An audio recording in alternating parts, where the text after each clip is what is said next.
7번.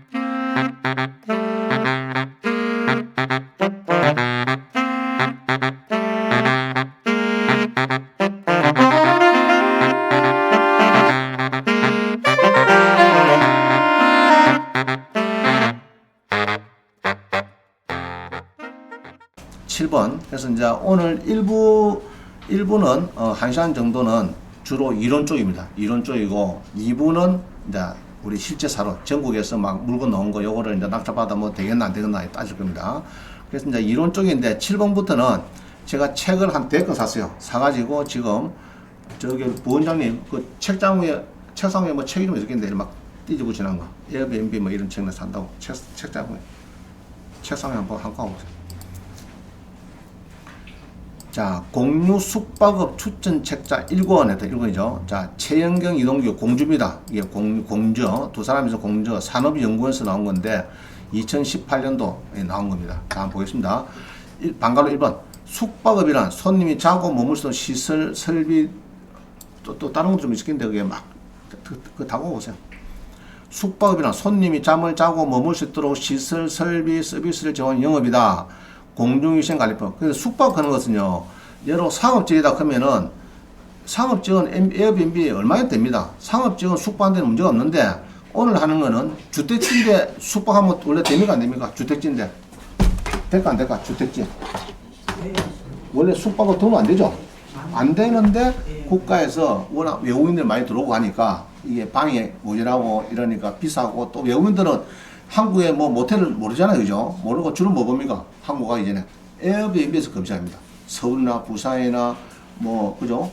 통영이나 거제나 그다음에 뭐 제주도나 강릉이나 뭐 이런 데 막 검색하고 온다면 유수 같은데 한국이기 때문에 그게 숙박 상업지역은 여기서 제외되는 거예요. 상업지역은 많이 할 수 있어요. 뭐 에어비앤비라든지 숙박도 되는 거지 굳이 에어비앤비 안 해도 되죠. 되는데 에어비앤비 하면 좋은 거는 에어비앤비 업체가 들어가니까 누리갖고 오기 좋다고 합니다. 모텔 받는 사람도 상업지의 모텔도 에어비앤비 등록하는 게 좋아요. 그거는 별 돈 안 드는 거죠. 수수료만 조금 주면 되는 거니까 안 하는 것보다는 찾아오는 손님이 전국에서 찾아오도록 만들어야 되죠. 그러다 그러면 자기가 공부하는 거예요. 자, 그래서 이게 보면은 이 책들이요. 지금 여기 보면 이런 식으로 책이 뭐 많이 있더라고 있는데 내용을 보니까 그냥 막 소설처럼 써놨 이런 책이 많고 그 다음에 이제 제가 또 사던 거는 이런 겁니다. 이런 거는 이제 주로 지금 이런 겁니다. 지금 책자가 이게 이제 이거네. 지금 보는 거는 이제 여기서 나온 책입니다. 여기서 이렇게 제가 이제 찾아고 중요한 것만 선별해 놨어요.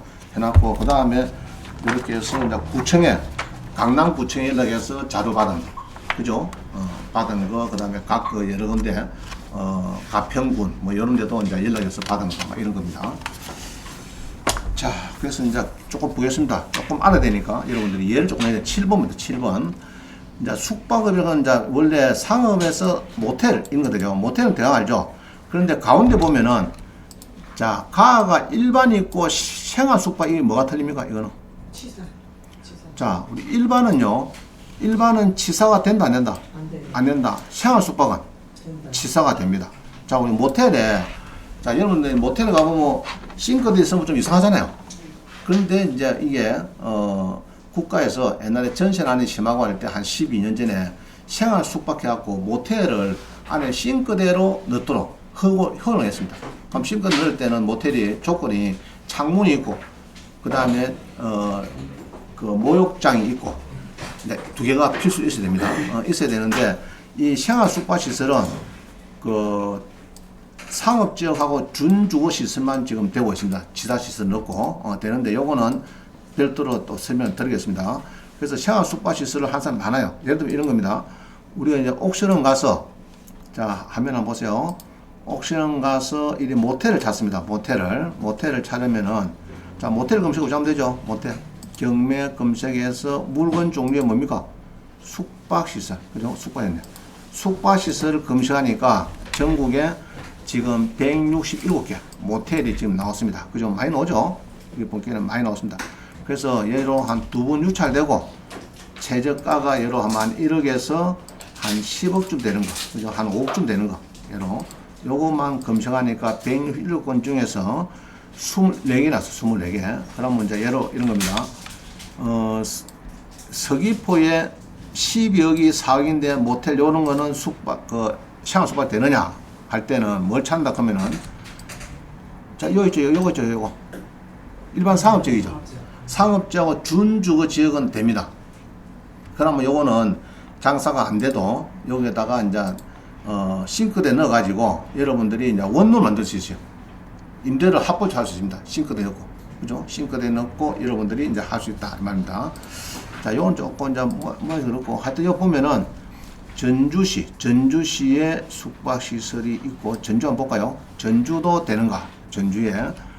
자, 요 일반 상업이죠. 상업지역은 됩니다. 이게 상업지역은 요런 거를 낙찰 받아가지고 이제 장사가 안 되면은 자, 옆에 좋은 게 생겨버리면은 손님이 옵니까? 안 옵니까? 안 오죠? 그러면 옆에 예로 이렇습니다. 여기 이제 조금 꾸져 이게 꾸진데 여러 가려고 하면 오빠야 와가지고 꾸진도 가려고는 옆에 라임 호텔이 새로 생긴데 요 구구 호텔이 새로 생긴데 좋은 데 있는데 뭐 이렇게죠. 그럼 장사가 안 됩니다. 그럼 이거 어찌해야 되나 요거를 이제 생활 숙박시설 해서 그다가 이제 전부 다 싱크대 엮고 월세를 받는 겁니다. 보증금 예로 500만 원에 월세 50만 원 뭐 이런 식으로 받는 거예요. 그러면 괜찮죠. 그리고 수강생이 하루는 2억 주고 사갖고 8억 5천에 팔았어요. 요거를 2억에 낙찰 받아가지고 8억 5천에 팔았는데 6억 5천 버렸어요. 그래서 세금 무죄는 양도소재 10원도 안 냈대요. 왜냐? 우리 세법은 실질 가시원칙이거든요. 주거를 쓰면은 그건 올 주거로 보는 겁니다. 그래갖고 그거는 1세대 1주택 무주택자는 2년 지나면 세금이 있다 없다? 없는 거죠. 비과세 가는 거죠. 그래갖고 세금을 10원 이 주인장이 와서 수강됐어요. 그래서 내가 양도소재 물어봤어요. 제일 궁금한 게 그쪽이니까. 자기가 10원도 안 냈대. 2억 주고 사갖고 8억 팔았는데 6억 5천 버리는데 양도소재를 한 2, 3억 내야 되는데 안 냈더래. 안 내고 이게 이제 생활 숙박시설이다. 이런 겁니다. 자, 그 정도만 조금 아시면 되고요. 자, 2번 봅니다. 그 다음에 이제 숙박시설 중에서 공중위생관리, 우리 숙박시설은 모텔은 공중위생관리법이 이제 지배를 하는데 여기에 해당되지 않는 거는 뭐냐 하니까 농어촌 정비법의 농어촌 민박사업, 그 다음에 관광진흥법에 따라 등록한 외국인 관광도시 민박업시설. 자, 그거를 하석해가지고 에어비앤비입니다. 요거를 잘 하면은 요거 이제 구청 시청에서 신고증을 받아내면은 이게 이제 에어비앤비를 가는 겁니다. 이게 합법적으로. 알겠죠? 위에 거는 농어촌 민박 여기고 밑에 기 요게 이제 에어비앤비 요거를 이제 구청에 시청에 여기 신고증에 이제 필증을 받으면은 이제 여기 에어비앤비에 등록됩니다. 근데 에어비앤비에 지금은 등록은 100% 되어 있는 것이 거의 20%는 구청 시청을 거쳐서 왔는데 나머지는 안 들어갈 때 안 고쳤대요. 그럼 그 언제 다 없애준다고요? 내년 10월. 내년 10월 다 없애준다. 그럼 지금부터 준비한 사람들은 합법적으로 된 사람은 이제 진짜 이제 대박이 날 시기는 내년 10월부터 보면 됩니다. 자, 그 다음에 3번 봅니다. 3번에 합법적으로 거래가 허용되는, 자, 그냥 칼라 같은 해당 봅시다. 그것만 보면 돼요. 합법적으로 거래가 허용되는 민박시설은 농어촌 민박과 외국인 관광 도시 민박이 있다. 그죠? 외국인 관광 도시면 조금 외국 이름인데 보통 뭐 외도민, 외도민. 어떤 사람은 줄여가지고 외도민, 외도민, 이제 여기 이제 에어비앤비입니다. 자, 4번 봅니다. 4번. 4번은 저 밑에 보니까 외국인 관광 도시 민박 업은 제일 밑에 줄입니다. 주민이 자신이 거주하고 있는 주택, 그죠? 주택. 자, 밑에 보니까 다음에 따른 단독주택, 다가구주택, 아파트, 연립주택, 다세대만 해당된다. 이거면. 자, 여기 옵시텔 됩니까? 안 됩니까? 안 되죠? 그럼 단독, 다가구. 그럼 많이 쓰이는 것이 단독, 다가구고, 그럼 아파트는 왜 잘 안 되느냐? 이게 동의서를 봐야 되거든, 동의서. 주민의 동의서를 어떤 구청은 옆에 위에 밑에 옆에 요것만 받아라 하는 구청이고 어떤 동네는 구청은 서울도 다 달라요. 너가 한 동 다 받아라. 112동, 112동 다 받아라. 이러니까 이게 잘 안 된다고. 아파트 이거는. 그럼 연립주택 다세대는 조금 낫겠죠. 많이 봤자 8세대 뭐 이런 거니까 좀 낫습니다. 그래서 이제 에어비앤비 외국인 관광 도시 민박업은 단독 다가구가 제일 만만하다. 그 다음에 연립주택 다세대도 좀 만만한 데 들어간다. 제일 어려운 것이 아파트다. 이 말입니다. 자, 아파트에 옆에 자꾸 외국인이 맨날 들락날락해. 기분 좋습니까? 기분 안 나쁩니까? 좀 안 좋죠, 그죠? 근데 그 중에서 사람도 좋은 사람도 있겠지만 또 마음 변해가지고 그죠? 쑥 또 뭐 옆집에 또 쫓아 들어오면 우짜금이가 술 먹고 또 이 친구가 또 잘 몰라갖고 1,200 가는데 1,200로 또 문 일레서 씩 들어오면 또 그렇잖아요. 에어비앤비 빌리는 집인가 싶어서. 그래서 이제 아파트 데는 이제 조금 경계를 하는 것 같아요. 자, 그 다음에 자, 외국인 관광 도시 민방업은 도시지역, 자, 출치입니다. 도시지역 농어촌 정비법에 따른 농어촌 지역 및 준농어촌 지역은 제한다. 이랬는데, 그럼 도시가 뭐냐? 도시가 동그라미 갖고 화살 표시로, 주거지역, 주거지역. 우리가 흔히 말하는 1종 일반 주거지역, 2종 일반, 2종 일반 주거지역 하는 거 있죠? 그거는 됩니다. 시골이라 됩니다. 시골. 시골이라도 도시지역은 외국인 관광 도시 민박업이 된다. 그러면 됩니다. 이해가시죠? 네. 자, 우리 시골에 예를 들면 수도권에도 마찬가지. 수도권도 좀 시골이지만은 시골이라도 일반 주거지역, 제1종 일반, 제2종 일반 주거지역이 있습니다. 그럼 그거는 이제 외국인 관광 도시 민박이 된다. 알겠죠? 농어촌 민박이 아니고 외국인 관광 그 열자다이죠. 외국인 관광 도시 민박이 된다. 그래서 이제 도시 그러니까 갈로 해가지고 농어촌 정비법에 따른 농어촌 지역하고 준농어촌 지역은 제한해놨죠. 해놨는데 요거는 빼고 하여튼 도시 시골이라도 도시면 된다 그 이야기입니다. 저 밑에 보니까 조금 박스 안에 밑에 있죠. 두 번째 단독주택 또는 다가구주택 아파트 연립주택 다세대가 된다 뭐 해놨습니다. 법에. 자 5번 방갈로 5번입니다. 외도민 자, 제가 이거 넣었습니다. 외도민. 하도 길어가지고, 넘들 다 외도민 크더라고. 외국인 관광 도시 민박업은, 도시 민박이면 농어촌 민박과 달리, 관광진흥법상 규정으로 내국인이 아닌 외국인만 숙박한다. 외국인. 원래는 외국인만 숙박하는데, 실제는 조사를 해보니까, 내국인이 한 70% 되더래. 손님이, 묵고 간 손님이 거의 한 70% 되더라. 지금 데이터가 지금 그렇습니다. 숙박업이 불가능한 주택가에 숙박업을 인정하는 것이다. 이 법은, 원래는 상업지역만 숙박해야 되는데 숙박업이 불가능하지만은 주택가 민박으로 숙박업을 국가에서 인정한 것이다. 도시지역을 의미한다. 그죠? 시골이라도 도시지역은 의미 안 된다. 이거고요. 자, 1번입니다. 박스 안에 1번요. 도시 뭐냐? 우리 도시지역은 인구와 산업이 있거나 밀집에 대한 체계된 자, 이 도시지역 하면은 안에 박스 한번 이 조금 보기가 그렇는데 자, 요걸 봅시다. 우리가 보면은 옥션은 보면은 테마 검색에 보면은 이게 용도 지역 검색이죠. 자, 요 보면은 여러분 잘 한번 보세요. 이게 도시죠. 요까지 도시지. 그 다음에 관리지역이 있고 관리지역은 뭐가 있습니까? 보전, 생산, 계획. 자, 도시지역 중에서 자연녹지가 있고 자연녹지가 비쌉니까? 준주거지역이 비쌉니까? 준주거지역. 비싸죠? 그런데 얼마 전에 성남에는 보니까 성남시장께서 자연녹지를 두산건설에 뭐 준주거지역으로 바꿔고 시끄러웠죠? 잘 아십니까? 모릅니까? 압니다. 다 알고 있죠? 예. 무슨 이야기 하는지 원장님이? 예? 예. 우리 이걸 바꾸면 안 되는 거야. 이거는 합법적으로 해야 되지. 자, 그래서 우리가 지금 에어비앤비는 요렇게 일종 이거는 좀 드물죠. 차원 같은 데는 주로 이쪽에 들어가는데 주로 요거죠. 1종, 2종, 3종까지. 여기 많죠, 그죠? 촌에도 1종, 2종, 3종 일반 주거이 있다, 없다? 있습니다. 촌에도 예를 들면은 뭐 계획관리, 생산관리, 보전관리, 농림지역, 자연환경, 이게 있는 게 아니고 촌에도 1, 2, 3종이 있어요. 그럼 요런 데는 에어비앤비 된다, 안 된다? 된다, 안 된다? 된다. 알겠죠? 그렇게 보면 됩니다. 에어비앤비. 자, 넘어갑니다. 그래서 이제 이렇게 해서 주거지역, 상업, 공업, 녹지지역 이런 데는 된다. 관리지역은 안 된다 말입니다. 자, 6번 방갈 6번입니다. 농어촌 민박업은 농어촌 지역과 준농어촌 지역의 주민이 거주하고 있는 단독주택을 이용해서 단독주택입니다. 단독주택을 이용해서 농어촌 소득을 늘릴 목적으로 투숙구에게 숙박, 지사시설, 조식 등을 지원 사용한다. 그럼 단독주택하는 이 의미는 대가목의 단독주택이고 다가구도 포함되는 겁니다. 이거는. 자, 농어촌 관광 휴양이 있고, 자, 저 봅니다. 박스 안에 보니까 농어촌 정비법 2조 16조에 보니까 농어촌 관광 사업이라 하는 것은 가나다라 봅니다. 라. 뒤에 넘어왔습니다. 8페이지라. 농어촌 민박사업, 농어촌 지역과 준농어촌 지역의 주민이 거주하고 있는 건축법에 따른 단독주택. 자, 다음도 갈로 보니까 단독주택과 다가구주택을 말한다. 자, 촌에는 단독하고 다가구를 말한다.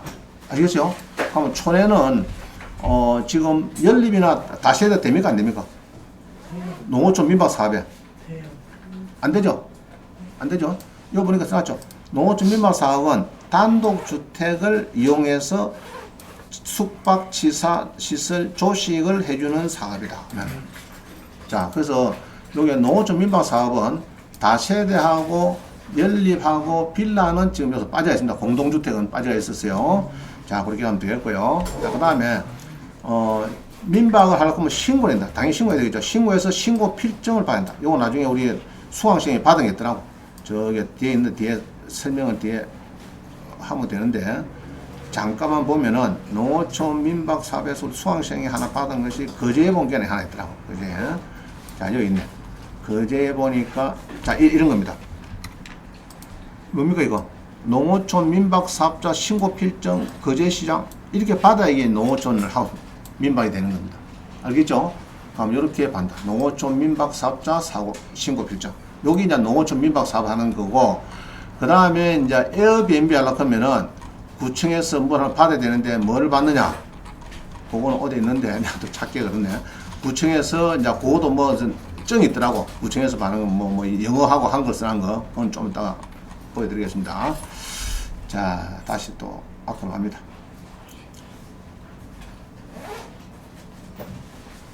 어디 갔겠노? 여기요. 여기 있네. 자, 그 다음에 이 신고필증 아까 우리 봤죠? 농어촌 민박 신고 아까 봤죠? 그 제거 봤는데, 그럼 이제 우리 서울구청에 이런 데는 요겁니다. 에어비앤비 하려고 하면 요거를 받아야 돼. 관광 편의시설업 지령증, 강남구청장 이런 거 받아야 됩니다. 그럼 요거를 받아가지고 에어비앤비 가는 사람은 한 20%, 25%밖에 안 되고, 없이 그냥 덜렁 등록된 사람이 한 75% 돼요. 그거를 내년 10월달 되면은 싸그리 없앱니다. 그럼 이거 받은 사람은 이제 도움 되겠죠? 그죠? 자기 동네에 견딩 업체인데 다 도망가 버렸으니까, 이제 완전히 만실이 될 겁니다. 한 달 내내 30일 막 풀 찰 겁니다. 자, 그 다음에 이제 쭉 넘어가면은 외국인 관광 민박과 도시 민박이 있다. 뭐 이건 아까 설명드렸고요. 그래서 외국인 관광 민박 거기에는 간단한 소방 규정, 소화기, 객실벽, 뭐 감지기를 넣어야 된다. 그리고 면적은 60제곱미터면, 자, 이거는 이렇습니다. 면적이래요. 내 다가구 주택이 150평이다. 안 되느냐? 됩니다. 예로 4층 한 층만 70평이 안 되면 돼요. 무슨 말이죠? 에어비앤비에는 농어촌 민박은 무조건 연면적을 따지는데, 건축관리대장에 에어비앤비는 층만 따지면 됩니다. 한 층에 한 층 안에 지가 또 방이 예로 투룸이 요거 20평이다 그러면 20평만 따지면 돼요. 그게 70평 안 되면 돼요. 예. 우리 건축물에 대한 뭐 150평 그 상관없어요. 층비를 따지기 때문에 면적이 작아도 괜찮고, 전체 면적이 뭐 150평 그 상관없어요. 자기가 임대날 면적만 따지면 되겠습니다. 그래서 이제 승인 받으면 뭘 주느냐? 이렇게 해서 관광 편의시설을 지정제하고 강남구청 주는데, 오른쪽에는 이제 꼬부랑 것으로 이렇게 막 써놨습니다. 외국인들이 보고 이제 알아라고. 그죠? 이렇게 써놨습니다. 자, 그 다음 봅니다. 한 페이지 넘어왔습니다. 9페이지. 9페이지 보면은 여기는 이제 그 표를 만들었어요. 처음에는 이게 외국인 관광 도시 민박, 예로 에어비앤비 합법이고, 가운데는 농어촌 민박, 오른쪽은 한옥 체험. 여기 원래 세 가지 테마입니다. 그죠? 테마고, 요거는 이제 간섭을, 국가의 간섭을 받는 게, 이제 신고를 받아도 국가 간섭을 받는 거고, 아까 33M2 그런 거는 국가 간섭이 전혀 없습니다. 그냥 그거는 이제 일반적으로 이제 전문가들이 만드는 그런 폼입니다. 7일 이상 하는 거, 단기인데, 그거하고 헷갈리면 안 돼요. 자, 일단은 N쪽은 뭐라고요? 에어비앤비. 여기 이제 관광진흥법, 이게 이제 에어비앤비입니다. 이제 이게 나아가서 에어비앤비가 되는 법입니다. 에어비앤비. 요거를 이제 등록하려고 하면은, 등록 전에 이제 필요한, 등록전. 그죠? 등록 전에 필요. 그죠? 이게 이제 허가 필요한 거죠. 구청에 이런데. 자, 정의법입니다. 정의. 도시지역. 자, 도시지역은요, 하설표하고 시골도 상관없다. 시골도 상관없다. 도시지역은 알겠죠? 1종 1반, 2종 1반, 3종 1반 이런 겁니다. 도시지역이면 된다. 농어촌 정비법은 농어촌 지역이면 된다. 농어촌. 관광진흥법은 한옥이면 된다. 한옥에 양이고. 시행 시기는 에어비앤비 오래됐네요. 2011년. 농어촌 요 민박은 95년도. 그 다음에 한옥은 2009년도 좀 늦게 됐다. 그죠? 자, 그 다음에 등록 기준 봅니다. 등록 기준. 에어비앤비는 단독 다가구 아파트 연립 다세대 중 하나에 해당된다. 자, 옵스텔 조치입니다. 근린 생활시설 안 됩니다. 아시겠죠? 안 됩니다. 그리고 주택의 연면적이 230제곱미터 미만으로 신청인이 시작. 자, 이거는 전체 면적을 따지는 거 아니에요.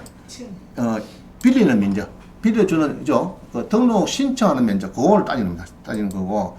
자, 그 다음에 이제 오른쪽 보니까 이 농어촌 민박업은요, 연면적이 이거는 아주 제한적입니다. 이거는 뭐 건축물 가량이 230 넘으면 이상이면 아예 안 됩니다.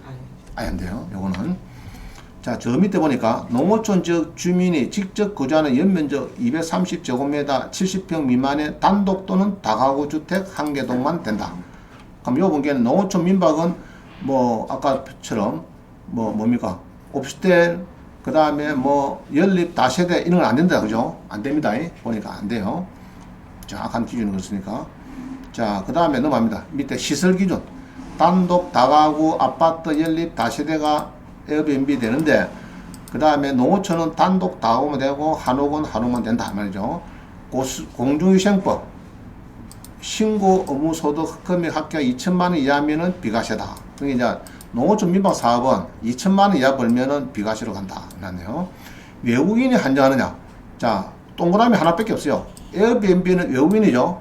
나머지는 외국인도 내국인 된다는 겁니다. 그런데 사실은 에어비앤비가 내국인이 70% 넘는데요. 내국인이. 자, 에어비앤비 하는데 저희 제주도 하고 있는데 한국 사람이 연락 와서 여러분 하고 싶습니까? 안 하고 싶습니까? 3일 빌 들어갈 건데 50만 주고 3일 빌 들어갈 건데 그럼 뭐 노 하이는 그렇잖아요. 빌린다고 합니다. 된다. 그다음 지역 제한은 도시적이다. 에어비앤비는 도시적. 그 다음에 그것을 놓으세요. 시골이라도 상관없다. 시골 여기다 내야 되겠네. 시골도 가능. 도시적이면 가능하다. 시골 알죠? 시골도 제1, 2, 3종 일반 주거 지역이면 가능. 자, 이해가죠? 시골도 1, 2, 3종 일반 주거 지역이면 해당된다. 농어촌 지역 이거는 제한 없고요. 영업일수 제한 없고 호스트의 거주물. 자, 이게 이제 중요합니다. 호스트가 일단 거주를 해야 됩니다. 거주를 주민등록할 필요는 없는데 일단은 표면상으로는 예를 들면은 제가 살면서 외국인 오는 것을 웰컴 그죠? 니하오입니까? 니하오 중국 사람 니하오 뭐 이렇게 이제 해야 되지. 그냥 다이얼번호 야 1, 2, 3, 4개 들어가세요 이라고 내일 나갈 때 문 잘 닫고 나가세요 이거 안 내고 오면은 바깥에 오후 한 2시나 3시 오면은 웰컴 해갖고 방 안내도 하고 이렇게 하라는 얘기죠. 자, 그 다음에 이제 그거 봅니다. 이 농어촌 민박업은 주민등록 가야 되는데 소유자는 6개월 주민등록이 지금 빠져 있는데 소유자는 몇 개월요? 6개월 이상. 그 다음 임차인은 임차업비 한 사람은 3년 이상 뭐 이런 게 제한이 있습니다. 소유자는 6개월, 임차인이 영업하려면은 몇 달요? 뭐 3년 이상 뭐 이런 제한이 있어요. 이런 전입신고 필요 뭐 이런 게 있습니다. 그냥 들렁 안 해줍니다. 이게 소유자는 내 집입니다. 그러면 이제 6개월 이상 지난 사람이 되고 빌려합니다. 그러면 제가 3년 이상 그 동네에 전입신고된 사람이야 농어촌 민박업이 된다. 됩니다. 자, 넘어갑니다. 그 다음 8번입니다. 8번 공유 숙박업 책자 두 번째 장지상하고 두 번째가 이제 봅니다. 요 보면 1번 방안 1번입니다. 1번 허용되는 민박시설은 농어촌 정비법에 따른 농어촌 민박하고 관광 이걸 바꿔야 되겠네요. 요놈이 2번을 가고 그놈인데 그래도 계속 우리가 관광진흥법에 따른 요놈이 1번으로 가야 되겠네. 그래야 내용은 똑같습니다. 두 개 있단 말이에요. 자, 2번. 숙소를 10개 이상 최대 206개를 가지고 있는 슈퍼 호스트도 있다. 자, 이게 이제 문제입니다. 이게 한 사람이 10개 이상, 많을 때는 206개가 있대. 그럼 수입이 엄청나겠죠? 예를 들어 에어비앤비를 10개가 있다 그러면 돈 될까 안 될까? 되잖아요. 어떤 사람은 206개가 있대. 아, 참, 그죠? 너무 있는 사람 때문에 이런 규제가 심합니다. 원래는 이 호스트가 거주해야 되는 거 아닙니까? 해야 되죠. 해야 되는데, 그럼 이런 사람은 어찌 하느냐?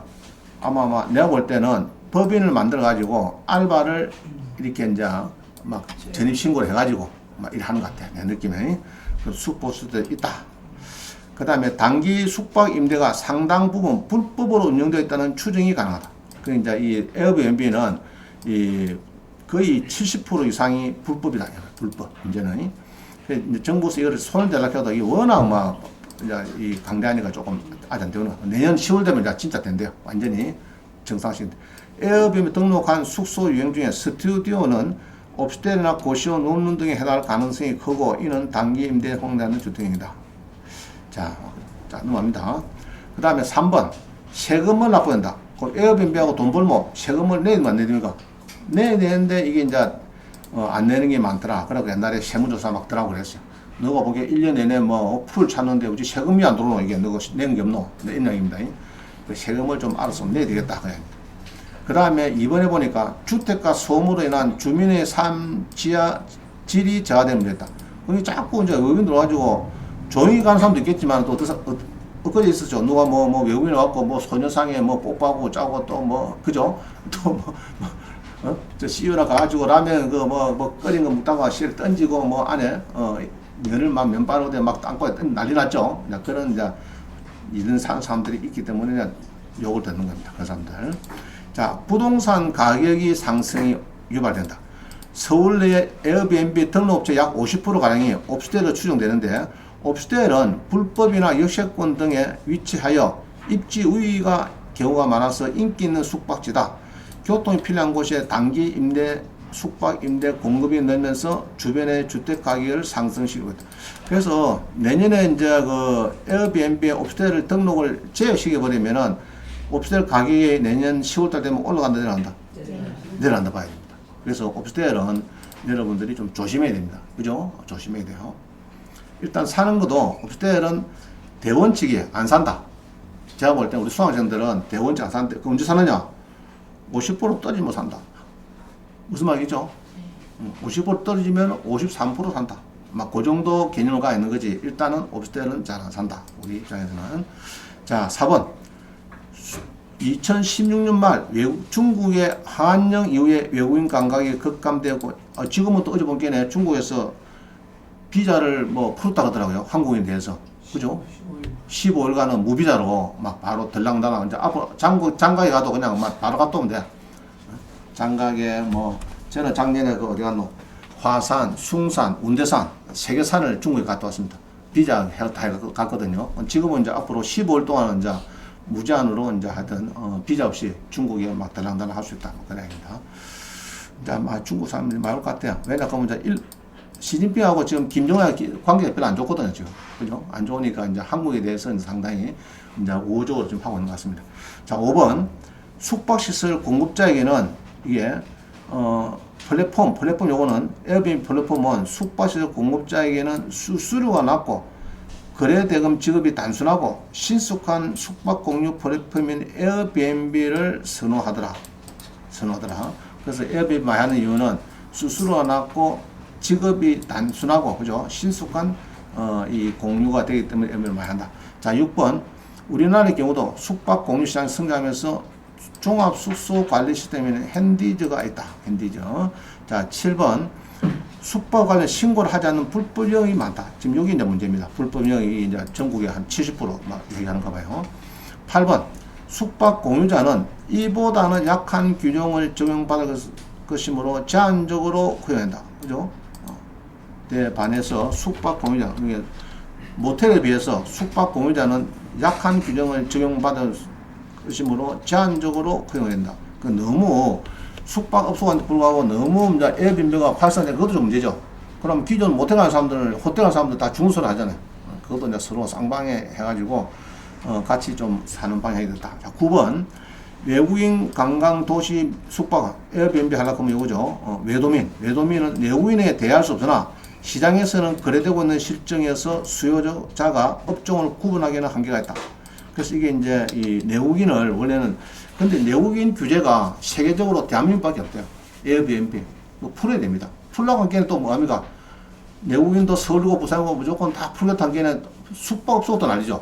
되면 한다 아닙니까? 그것 때문에 지금 자꾸 하다 말다 되는 세계적으로는 에어비앤비는 데는 내국인 자기 나라 사람을 규제하는 거는 대한민국 뿌이다. 막 이야기입니다. 그래서 이제 풀어야 됩니다. 내국인도 다 해야 됩니다. 자, 10번. 게스트 하우스의 내국인 불법 이용에 대한 처벌금은 과징금 40만원으로 필요성이 없다. 너무 작다는 얘기죠. 오피스텔 등 미등록 숙소는 공중위생관리법 위반으로 1년 이하의 징역 또는 1,000만원 이하 벌금이 가능하나 실제로는 처벌이 약하다. 약하다 이 얘기죠. 그러니까 뭐 보통은 이제 징역형보다는 이제 벌금형을 따르기 때문에 이 처벌이 약하다 얘기죠. 그래서 오피스텔에 불법 미등록 숙소가 많더라 말입니다. 자, 위홈은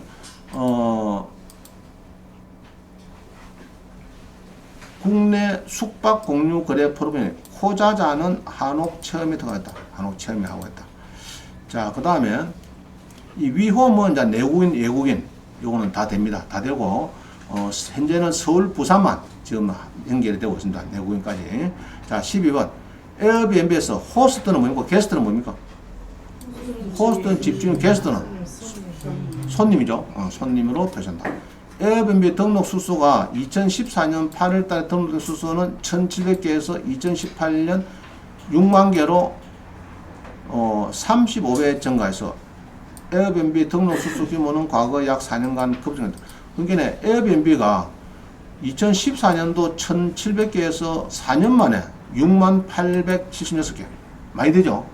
그래서 이게 이제 불법이 많이 지금 돼서 그렇습니다. 그럼 여기에 이제 내년 10월 되면 아마 정리가 많이 될 겁니다.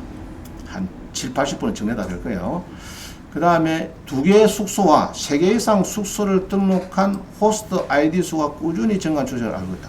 그게 이제 등록해놓은 사람들 보기에 호스트 아이디가 같더라는 얘기죠. 똑같은 사람이 몇 개 등록하고 있더라. 이는 이제 다 불법이 된 얘기죠. 자, 13번.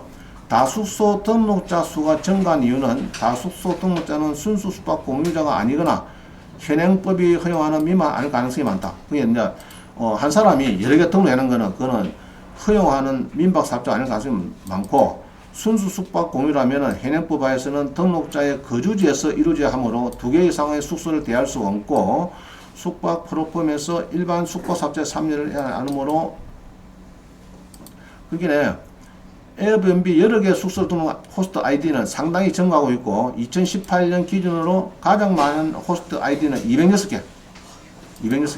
그 다음은 151개, 133개, 120개, 105개, 막 등등 이것도 전부 다 이제 이 불법이에요, 불법. 그죠? 원래 한 사람이 한 개 해야 되는데 이게 이제 아마 206개 이제 이런 거를 이제 갖고 있으니까 지금은 이제 통일되는데 내년 10월부터는 이제 정리가 다 될 겁니다. 14번 숙소를 10개 이상 최대 260개 등록 있는 호스트 아이디 동점으로 단기 숙박 임대가 불법인 것을 많다. 입니다. 자, 그래서 이제 지금 보니까 이게 이제 사업부라서 이게 이제 4개 이상 가는 사람이 2018년도에 서울에 1,500개, 전에는 900개인데 1,500개, 조금 늘죠 지금. 이게 늘어가고 지금은 이제 데이터가 지금 없는데 아마 내년 되면은 불법은 다 정리가 될 걸로 보입니다. 자, 15번. 정부가 2017년부터 2018년까지 15개 광역시에서 실시한 전국 농어촌 민박이 2만 1,000개 조사 결과에 5,700개가 불법 숙박으로 처벌했다. 불법 숙박업소는 뭐냐? 농어촌에서 건축물 연면 초과. 아까 몇 평겠죠? 농어촌은 70평인데 그 초과된 게 2,100건. 사업자가 실거주 위반. 거주를 안 하더라. 안 하고 서울 사람들이 전부 다 사갖고 거제 펜션을 쓰고 있더라. 이런 겁니다. 실제 자기가 거주 안 하면서 이런 게 1,300건. 미신고 숙박업이 1,200건. 건축물 불법 용도 변경이 900건. 이렇게 해서 위반 업소가 많이 적발이 됐다. 그죠? 자, 16번. 이거는 자, 친구 저 밑에 보면요. 이외에도 오피스텔을 여러 채 임대해서 숙박 공유 플랫폼을 통해서 임대한 오피스텔 숙박업자들이 입건된 경우가 다수 발생한다. 그래서 에어비앤비에 모텔을 하는 것은 위법이다. 그 이야기를 하고 있습니다. 17번. 주변의 부동산 가격 상승을 부추길 우려가 있다. 이제 이렇게 이제 자꾸 이제 주택가에 수요가 있으니까 부동산 가격이 올라가더라. 18번. 공중위생관리법에 따른 의무를 지고 운영자는 세금을 납부할 의무가 있다. 기존 숙박시설은 당연하죠. 19번. 에어비앤비 거래가 상용해서 다량의 숙소를 판매하는 슈퍼호스트가 가능하면 이들은 상당한 소득을 올려도 전혀 과시하는 문제가 발생한다. 그래서 자 밑에 하수법입니다. 에어비앤비 숙소의 70% 정도가 비등록 숙소로 줄어간다. 한국경제에서 이게 나온 데이터입니다. 70%. 에어비앤비 숙소 70%가 비등록. 앞으로 이게 10월달 내년 2025년 10월 되면은 이게 일시에 정리가 될 겁니다. 자, 20번. 게스트 하우스를 부르는 숙박할 때는 공중위생관리법 숙박을 신고하거나 호스텔 또는 도민원 등록해야 되는데 등록된 게스트하우스는 전국적으로 257개에서 해마다 급증하고 있다. 서울은 현재 890개가 게스트하우스다. 게스트하우스에 실시한 당수 결과에 따르면 점검 대상 중에서 187개가 불법이 없고 단속에서 신고를 하지 않고 운영한 게스트하우스도 제외돼서 포함하면 많을 거다. 수천 개 되겠거다. 추정을 하고 있습니다. 이거 다 정리해야 되죠. 단속해갖고 다 지어야 됩니다. 못하도록. 자, 21번.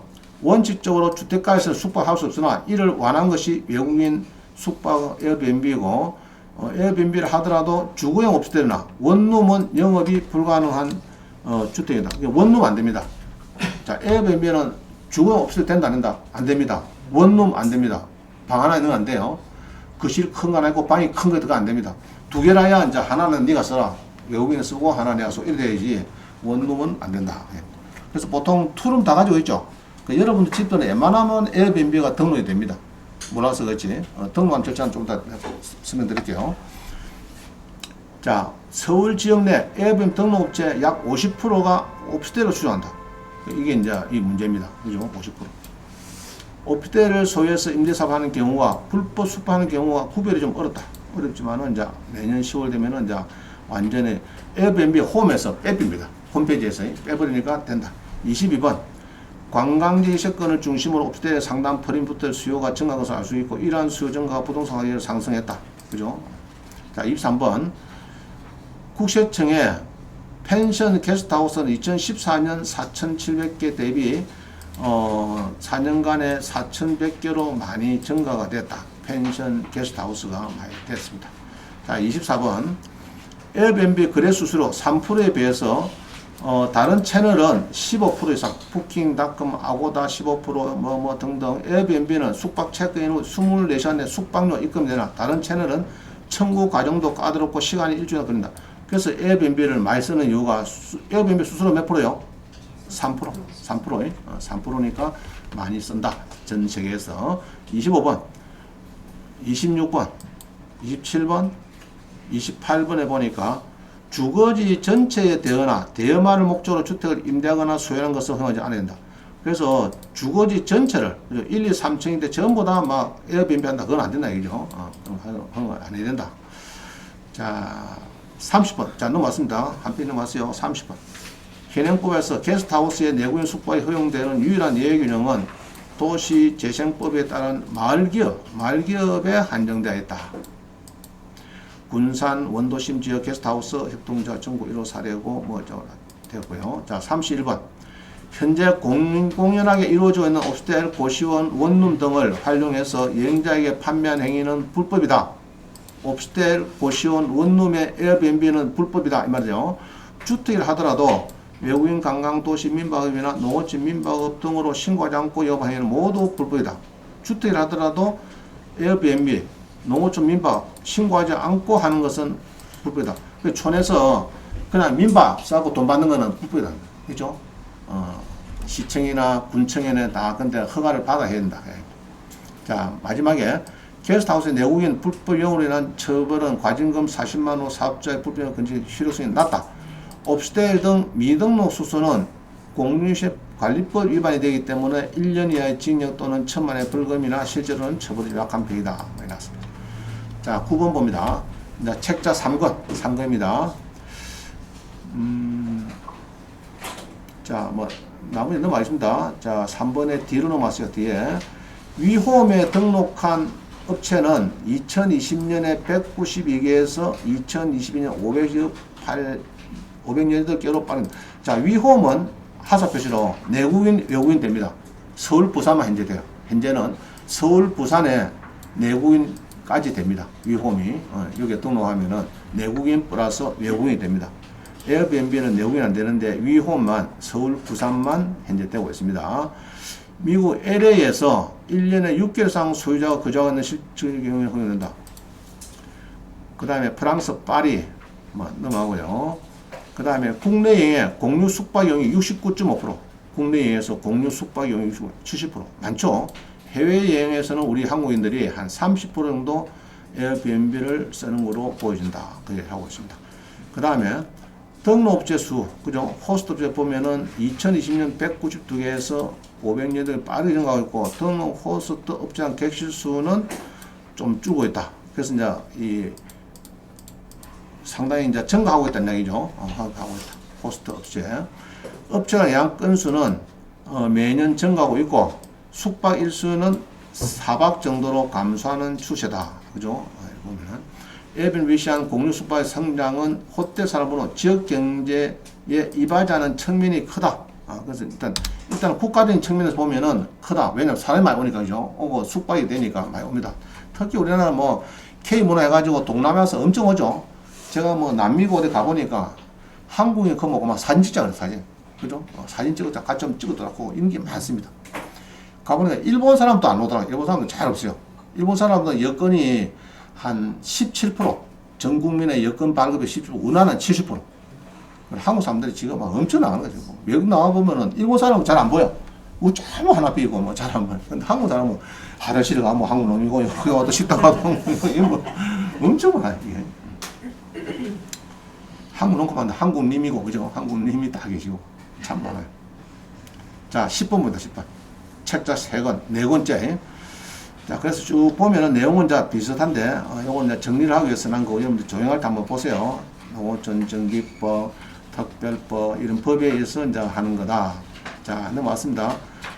그 다음에 이제, 18페이지 한번 봅니다. 이거 위홈 이야기 나왔어요, 위홈.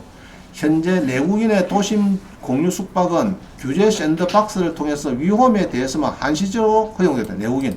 그 위홈에 등록된 업체는 한시적으로 규제 샌드박스 때문에 이제 등록했대요. 요거는 2019년 11월 달에 내국인 공유 숙박 허가를 받아서 2020년부터 정식으로 서비스 개설했고요. 그리고 전체 호스트 4,000명 이내 서울시 전역.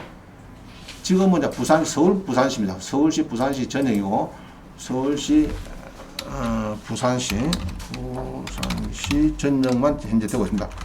호스트별 연간 일수는 180일 이내로 정해져 있다.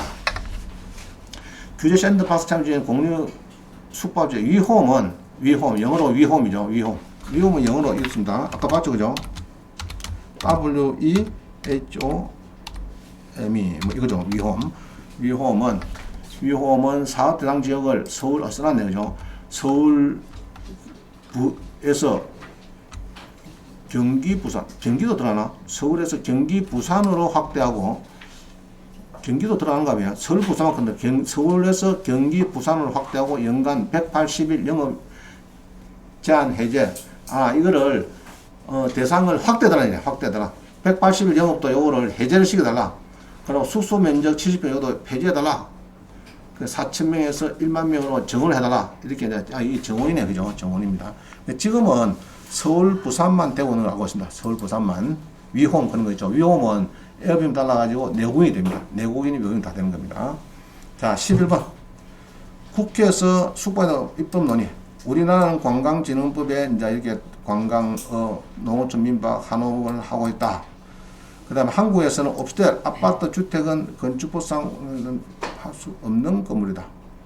그렇지만은 한국에서 개인이 에어비앤비로 중개 가능한 숙박하기 위해서는 외국인 관광 도시 민박업, 농어촌 민박 사업, 한호 체험업 중에서 세 개 중 하나 등록을 해야 된다. 외국인 관광 도시 민박은 외국인을 대상하는 숙박이기 때문에 내국인을 하면 안 되는데 이게 대한민국만 있는 법이다. 이래갖고 지금 시끄럽습니다. 왜 한국만 에어비앤비의 내국인 자국민의 숙박을 허용하느냐 이렇게 해서 시끄러운가. 그런데 이제 국회에서 풀라고 몇 번 발의를 했는데 하니까 또 어쩝니까? 에어비앤비 내국인 숙박으로 허용하자 그러면 또 누가 또 싫어합니까? 기존 숙박업소가 싫어합니다. 그 데모를 해서 지금 아직 통과 안 되고 있습니다. 자, 그 다음에 넘어왔습니다. 단독, 다가구, 연리. 그래서 한국에 있어서 에어비앤비로 주로 이용되는 주거형태 단독, 다가구, 연립 다세대 가격이 에어비앤비의 확대와 함께 상승한 것으로 나타났다. 이게 이제 에어비앤비가 증가하면서 단독, 다가구, 연립 다세대 가격이 올라갔다는 얘기입니다. 부동산이 올라갔다. 외국인 관광 도시 민박이 주민이 거주하고 있는 주택이 된다. 주민이 거주해야 된다. 그죠? 거주를 하면서 웰컴, 안녕하십니까, 굿모닝을 해야 된다. 그죠? 자, 그 다음 뒤에 표 봅니다. 뒤에 표를 보면 실거주 요건. 그죠? 외국인 관광은 단독, 다가구, 다세대, 연립 아파트. 그죠? 신청자 거주가 필수다. 전입신고도 필수고, 한옥은 안 해도 되고, 그 다음에 농어촌 민박은 신청자 거주가 필수고, 전입신고 필수. 단독, 다가구, 70평이 맞는데, 자, 이게 좀 애매하네. 에어비앤비도 전입신고 필수되어 있네, 이게. 그죠? 이게 보니 현행 공급자가 에어비앤비는 외국인만 해당이 되는데, 전입신고가 필수다. 그럼 농어촌 민박도 전입신고가 필수다. 이거죠? 전입신고가 지금 필수로 나와 있습니다. 이게는, 책자에는. 자, 12번. 공유 숙박의 주민동의. 이 주민동의도 이게 시켰습니다. 현행법에서는 아파트 주민동의 없이 공유 숙박을 한 경우 1년 이하의 징역 또는 1,000만 원 이하 벌금에 처해질 수 있다. 아파트 입주자 대표회의 규약상 공유 숙박업을 하기 전 일정 기율 이상 아파트 주민등이 필요하다면 일주일 동안 따라야 된다.